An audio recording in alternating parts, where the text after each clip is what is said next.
Au début, priez pour le prophète dans un commentaire et likez la vidéo pour nous soutenir. Un jour, Moïse, paix sur lui, est sorti pour parler à Dieu. Musique, Moïse s'est assis, regardant attentivement car il voulait de l'eau. Un homme est descendu et a enlevé sa ceinture qui le gênait pour aller chercher l'eau. Il l'a posée près de lui. Le chevalier a bu et s'est lavé. Puis il est parti en oubliant sa ceinture, là où il l'avait mise. Un jeune garçon, monté sur un âne, est arrivé à la cascade. Il s'est lavé et a bu aussi. Puis il a remercié Dieu. En partant, il a vu la ceinture du chevalier oubliée près de la cascade.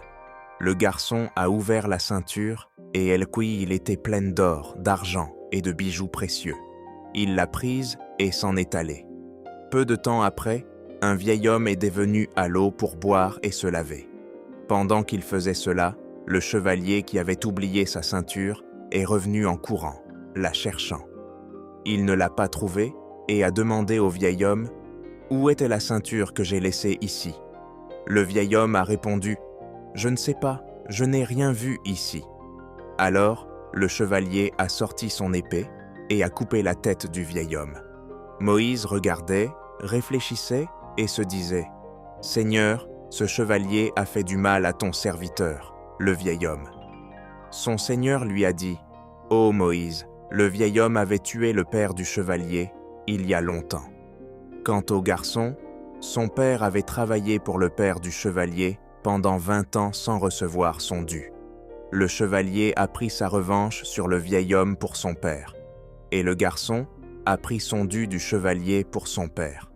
Gloire à celui qui s'est nommé la vérité, et chez lui, les injustices ne sont pas perdues. » Après que Dieu ait dit à Moïse, paix sur lui, que le faible obtient son droit à la fin, tout le monde sent qu'il y a une grande justice divine en toutes choses, quelles que soient les circonstances.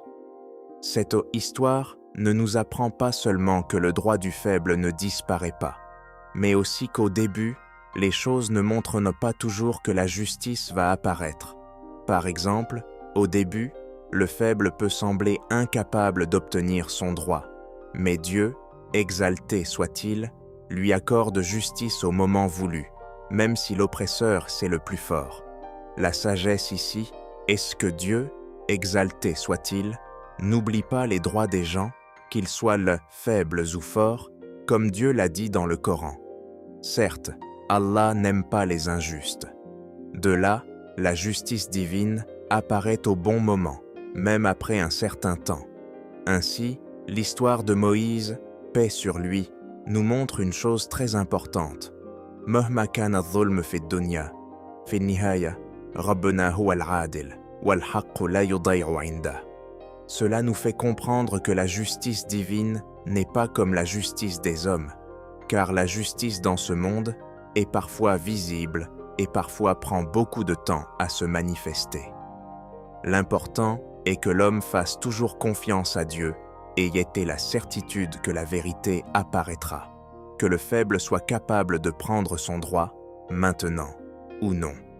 Ces exemples touchent le cœur et font que l'homme se sente en sécurité dans ce monde, car مهما كانت الظروف صعبة في النهاية الحق يظهر. Nous rencontrons beaucoup de situations dans la vie qui nous font sentir que la justice n'apparaît pas, et cela nous amène parfois à nous demander s'il y a vraiment de la justice dans ce monde.